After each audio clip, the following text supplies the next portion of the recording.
Hello friends. Today we are going to journey to a place far away, in a time yet to come. Imagine a future where humanity has spread across the stars like seeds scattered on the wind. This is the world of the hegemony of man. Hundreds of planets are connected by amazing technology called farcasters, which are like doorways that let you step from one world to another in an instant. This network of worlds called the World Web is governed by the hegemony. It is a place of incredible progress and comfort, a golden age for many. But behind all this wonder, there is a powerful and mysterious group of artificial intelligences known as the Technocore. They helped humanity achieve this great expansion, but no one truly knows what they want or what their ultimate plans are. This vast and shining civilization, however, is not without its shadows. On the very edge of hegemony space, there exists a group of rebellious humans called the Ousters. They are not part of the World Web. They have chosen a different path, living in great fleets of ships that travel through the deep empty spaces between stars. The Ousters have adapted themselves to live in zero gravity, becoming something more, or perhaps less, than human. The hegemony sees them as a threat, a barbarian horde waiting at the gates. And as our story begins, it seems a great war between the hegemony and the Ousters is about to begin, a war that could change the future of humanity forever. At the center of this looming conflict is a single mysterious planet named Hyperion. It is a world that was never fully brought into the hegemony, a place of strange landscapes and forgotten secrets. It is famous for its time tombs, enormous ancient structures that are moving backward in time. No one knows who built them or why. Guarding these tombs is a creature of legend and terror, a being of metal and blades known as the Shrike. Some worship it as a god, others see it as a monster. It is said to be the Lord of Pain, a creature that can kill in the most gruesome ways imaginable, and its motives are a complete mystery. Because of the coming war and the strange energy fields around the time tombs, the hegemony has decided to close Hyperion to all travelers. But before they do, they have allowed one final official pilgrimage to the planet. 7 people have been chosen by the Church of the Shrike to make this journey. They do not know why they were chosen, but each of them carries a deep, personal connection to Hyperion. They are a strange group, brought together by fate or by some unseen design. Their journey to the time tombs and the stories they will tell along the way form the heart of our adventure. Let's meet these pilgrims and hear their tales. Our story begins aboard a tree ship, a living vessel grown from a massive tree as it travels toward the planet Hyperion. On this ship are 7 pilgrims, the last group ever to be allowed to make this sacred and dangerous journey. They are a diverse and unlikely collection of individuals: a priest, a soldier, a poet, a scholar, a detective, a ship's captain, and a diplomat known as the Consul. They have all come from different worlds and different walks of life, but they share one thing in common: a desperate hope that their journey to Hyperion and their encounter with the Shrike will provide an answer to an impossible problem in their lives. The Shrike can grant one wish, but it is also known to kill all but one of a pilgrim group. As they travel, the pilgrims realize they might be pawns in a much larger game. Why were they specifically chosen for this final pilgrimage?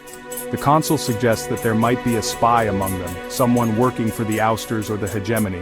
To build trust and understand why they are all connected, they decide to share their personal stories. Each of them has a tale to tell about why they must face the Shrike. They agree that the one whose story is the most compelling, the most tragic, will be the one to present their petition to the creature, hoping it will spare the others.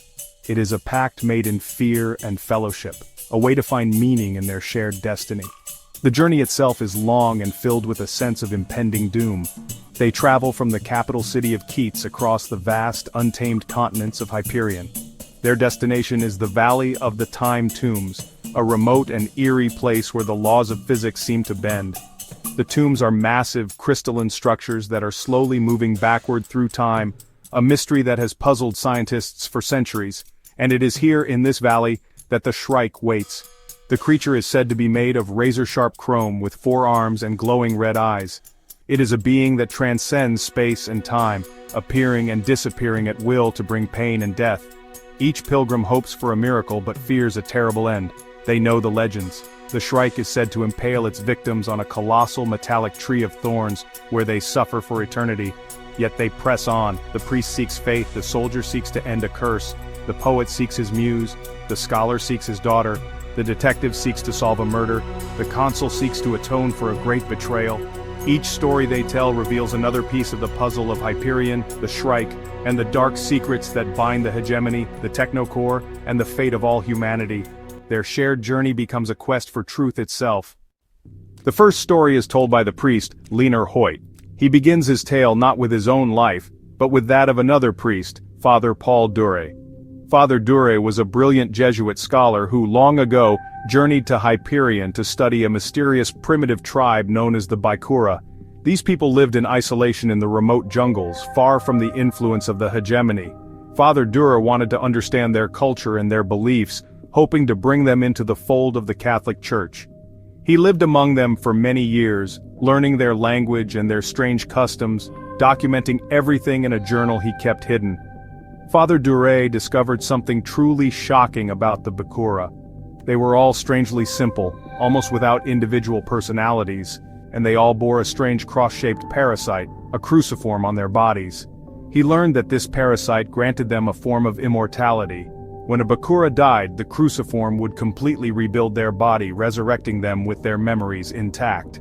However, this resurrection came at a terrible price. With each rebirth, their intelligence and individuality faded, leaving them as little more than mindless, identical servants of their god. This, he realized, was not a gift from God, but a terrible curse. The true horror was revealed when Father Dure discovered the Baikura's god. It was the Shrike. They worshipped the creature, and the cruciform was its mark, its way of enslaving them. When Father Dure tried to escape their village to warn the outside world, the Baikura captured him. They forced a cruciform onto him, making him one of them. For years he was trapped, dying and being resurrected, feeling his mind slip away with each cycle. In a final act of defiance, he managed to escape into a deadly forest and crucify himself to an electric tree, hoping the constant electrical shocks would kill him faster than the cruciform could resurrect him, a state of perpetual agony. This is where Father Hoyt's own story connects. Years later, Hoyt was sent on a mission to find out what happened to the lost Father Dure. He found Dure's journal and his body still nailed to the electric tree, caught in an endless cycle of pain. Hoyt took the cruciform from Dure's body and in a moment of crisis allowed it to attach to himself. Now Father Hoyt carries not one but two cruciforms, his own and Dure's. He is in constant excruciating pain and is dying a slow death. He has come to Hyperion to beg the Shrike to remove the parasites and allow him the release of a true death, to end the suffering that began with Father Dure's quest for knowledge.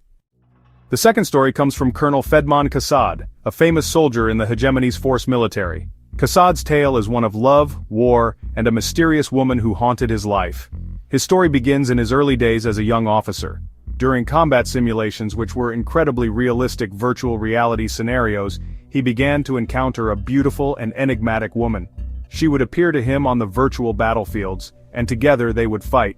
Their connection was intense, a strange mix of violence and passion.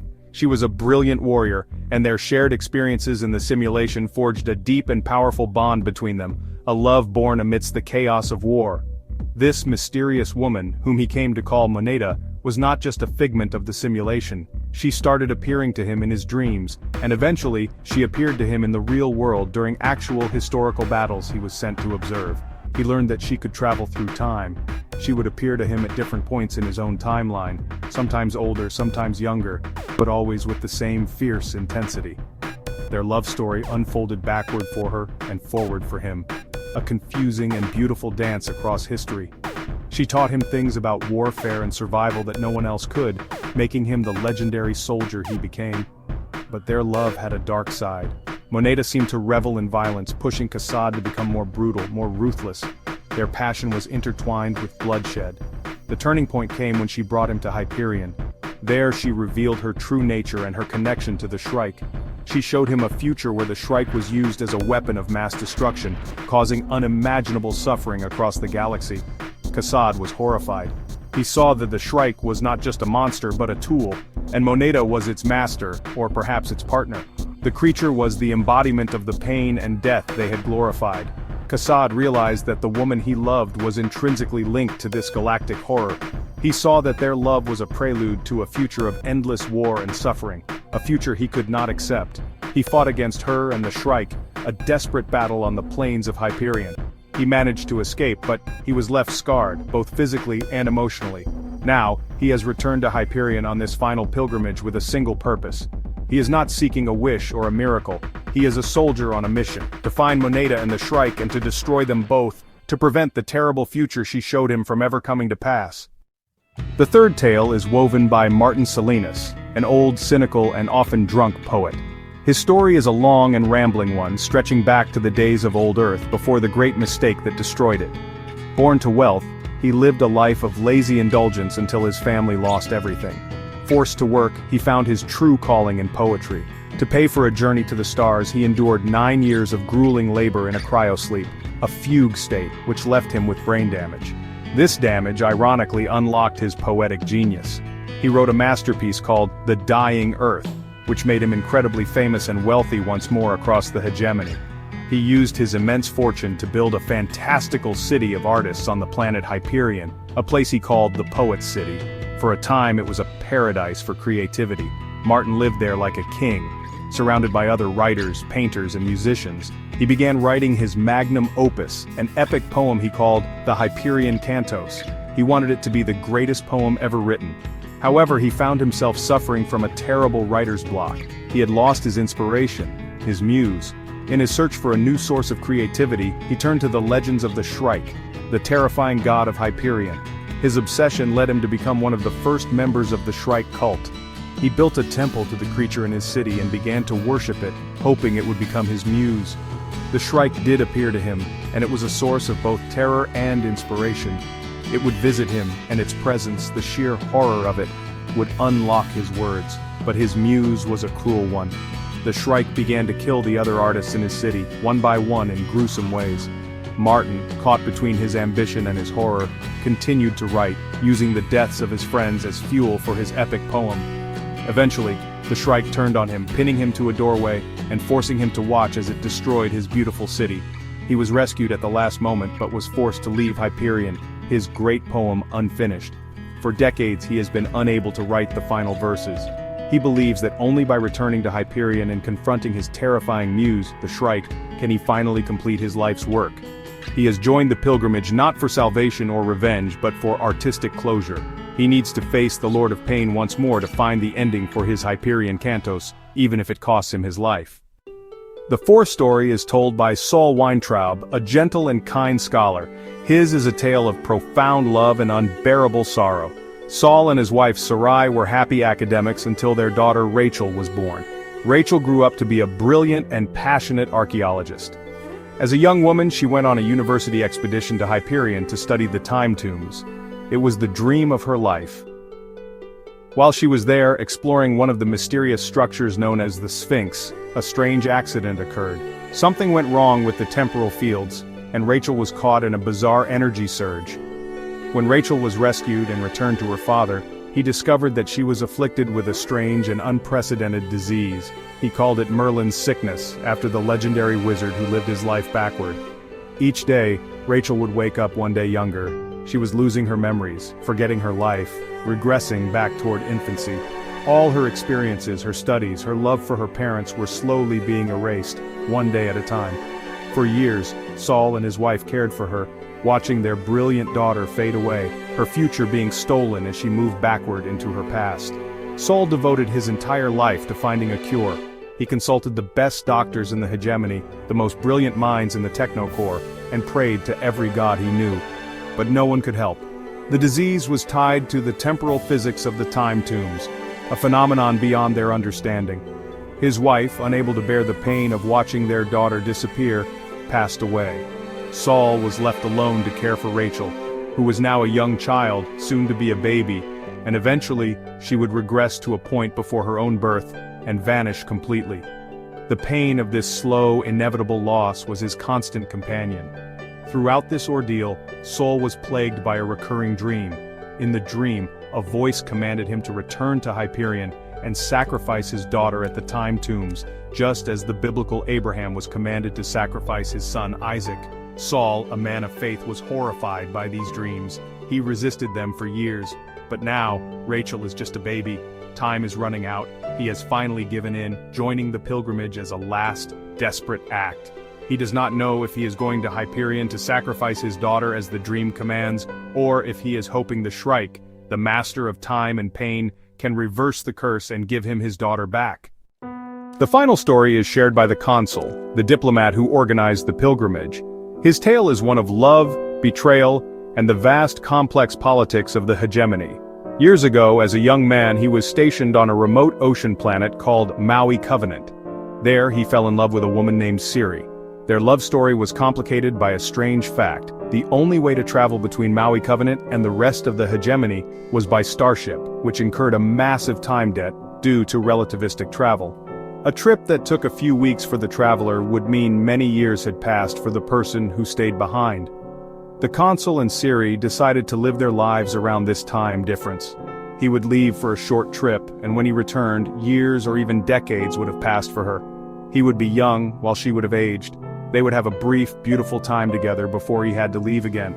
Siri became a leader of a rebellion on her world, a movement to sever their planet's ties to the hegemony and destroy their Farcaster portal before it could be built.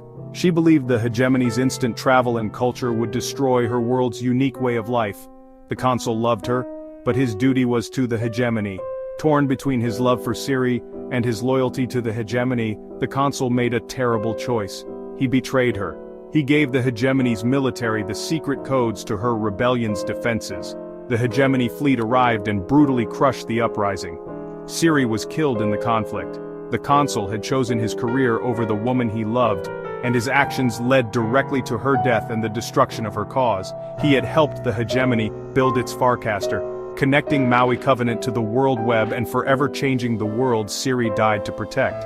Now, years later, the Consul has learned a devastating secret. The hegemony and the Technocore had planned to use the Ouster invasion as an excuse to destroy Hyperion with a secret weapon, creating a new force that would unify humanity under their absolute control. He discovered that his grandfather was the one who had opened the time tombs long ago, unleashing the Shrike. The Consul realized his entire life had been manipulated. To atone for his betrayal of Siri, he has enacted his own plan. He triggered the Ouster attack himself and arranged this pilgrimage, believing the pilgrims' interaction with the Shrike is the only thing that can expose the Technocore's plot and stop the war. He has come to Hyperion not for a wish, but to seek a reckoning for his past and for the entire hegemony.